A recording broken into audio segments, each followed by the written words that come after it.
ये इतना स्ट्रॉन्ग मैं आपको लिटरली पर्सनल ऐसे केस स्टडीज़ बता सकता हूँ जिनको मैंने ये ज़िक्र करने का कहा और they reported back to me कि बहुत फ़र्क पड़ा है वसवसों पे और ओसीडी पे और हमारे हालात बहुत चेंज हुए कि हम मुस्लिम्स पे मैजिक फ़ेल हो जाता है। तो वो बड़ा हैरान होकर पूछता है, हालांकि दोनों नॉन मुस्लिम हैं, वो उससे पूछता है कि मुसलमानों पे क्यों फ़ेल होता है मैजिक तुम्हारा।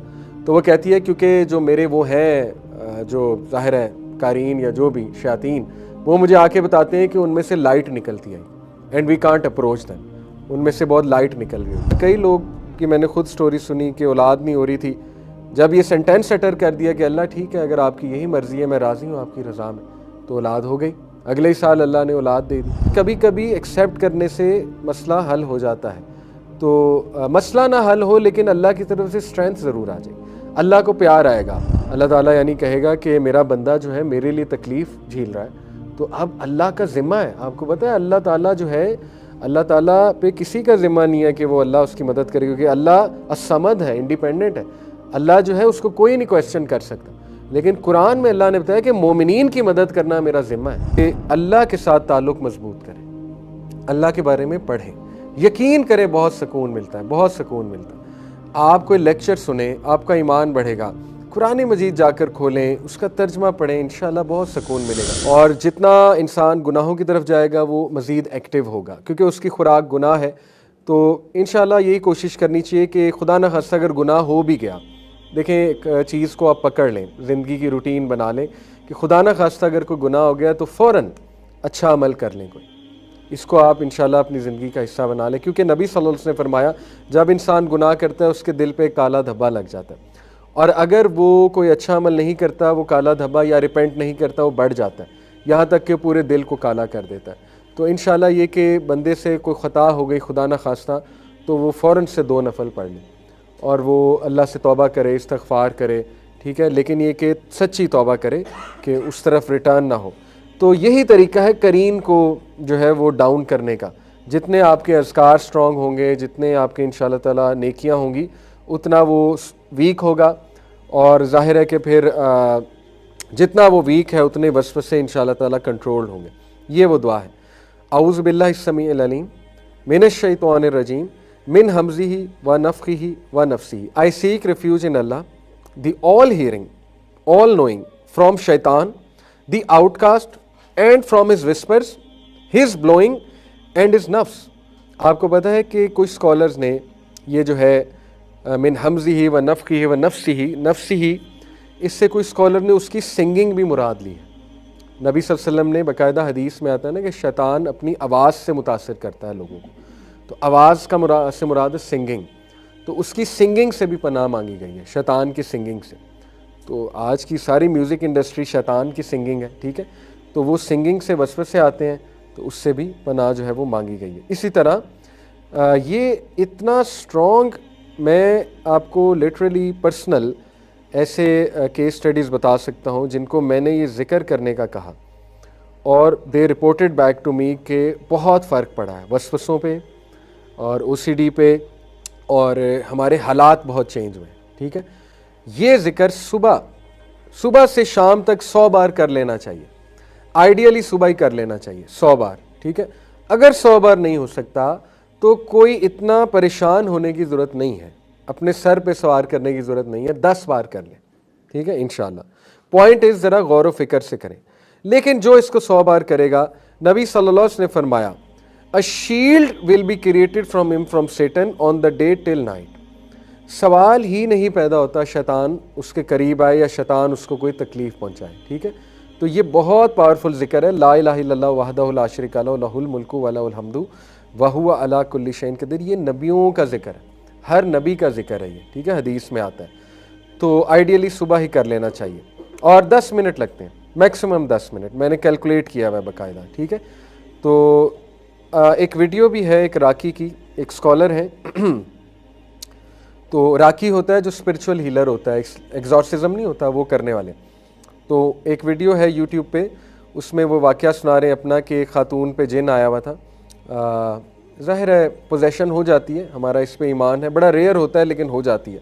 तो उस पर पोजेशन हुई थी बाकायदा।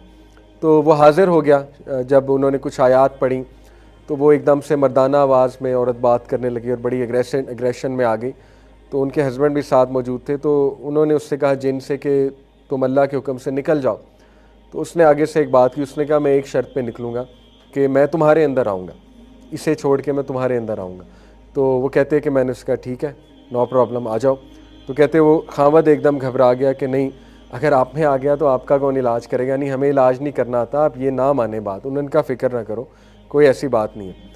तो बहरहाल उसके बाद ना वो बहुत ज़्यादा, वो कहते हैं कि तकलीफ़ में था, as if he was under a lot of pain, the जिन। तो उन्होंने से पूछा आ नहीं रहे मेरे अंदर।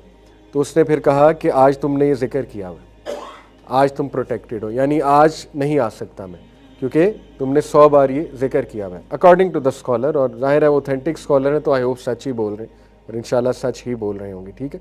इस तरह और बड़े वाक़यात हैं ऐसे। एक औरत है, I think Norwegian black magician, एक विच है, तो उसका उसी की लैंग्वेज में पूरा बयान है एक पॉडकास्ट में। वो बड़ा वायरल हुआ था वो क्लिप। रशियन है या नॉर्वेजियन है, आप सर्च करेंगे रशियन विच एक्नॉलेजेस के मुसलमानों पे ब्लैक मैजिक नहीं होता, इस तरह यूट्यूब पे लिखेंगे आ जाएगा, ठीक है। तो वो पॉडकास्ट में बता रही है, उससे वो पॉडकास्टर पूछता है कि तुम मैजिक करती हो तो कभी तुम्हारा मैजिक फ़ेल भी हुआ है? तो वो बड़ी अजीब बात करती है, कहती हाँ मुस्लिम्स पे मैजिक फ़ेल हो जाता है। तो वो बड़ा हैरान होकर पूछता है, हालांकि दोनों नॉन मुस्लिम हैं, वो उससे पूछता है कि मुसलमानों पे क्यों फ़ेल होता है मैजिक तुम्हारा? तो वो कहती है क्योंकि जो मेरे वो हैं जो ज़ाहिर है कारीन या जो भी शयातीन, वो मुझे आके बताते हैं कि उनमें से लाइट निकलती है and we can't approach them, उनमें से बहुत लाइट निकल रही होती है, ठीक है। तो वो लाइट ऑफ वज़ू होती है, लाइट ऑफ ईमान होती है, लाइट ऑफ नमाज होती है, लेकिन जितना आप उस लाइट को ख़ुद ख़त्म करेंगे गलत मलत हरकतें करके, जितना इंसान गलीज़ रहेगा, तहारत नहीं करेगा, जितना वो नमाज़ें छोड़ने लग जाएगा, ठीक है, तो वो लाइट दूर जाती जाएगी, ख़त्म होती जाएगी, इंसान वल्नरेबल हो जाएगा शैतान के लिए, वसवसों के लिए। तो ये बात है। तो अब इसके कुछ देखें, अभी तो हमने डिस्कस किए ना रिलीजियस सोल्यूशन में पहला सोल्यूशन ये है कि अपने आप को काम डाउन करें।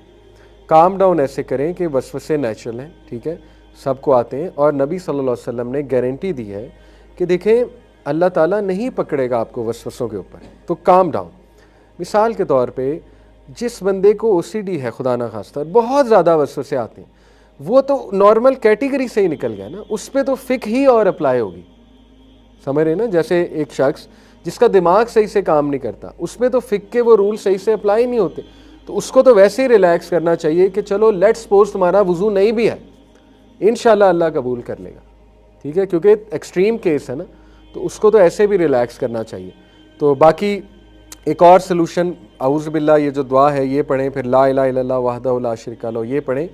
और एक और इस्लामिक सलूशन ये कि देखें थोड़ा सा पॉजिटिव थिंकिंग, अल्लाह से ये दुआ भी करनी चाहिए और एक्सेप्टेंस की तरफ भी आना चाहिए ना।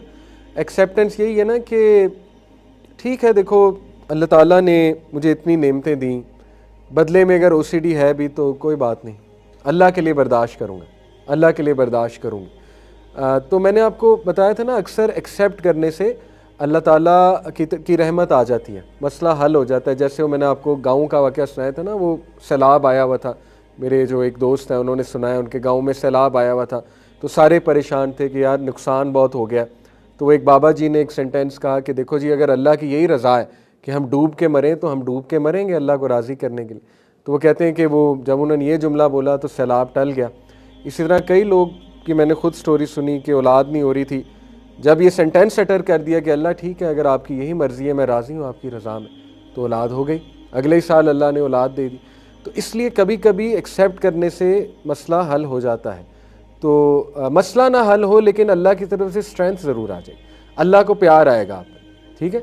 अल्लाह ताला यानी कहेगा कि मेरा बंदा जो है मेरे लिए तकलीफ़ झेल रहा है, तो अब अल्लाह का ज़िम्मा है। आपको पता है अल्लाह ताला जो है, अल्लाह ताला पे किसी का ज़िम्मा नहीं है कि वो अल्लाह उसकी मदद करे, क्योंकि अल्लाह असमद है, इंडिपेंडेंट है।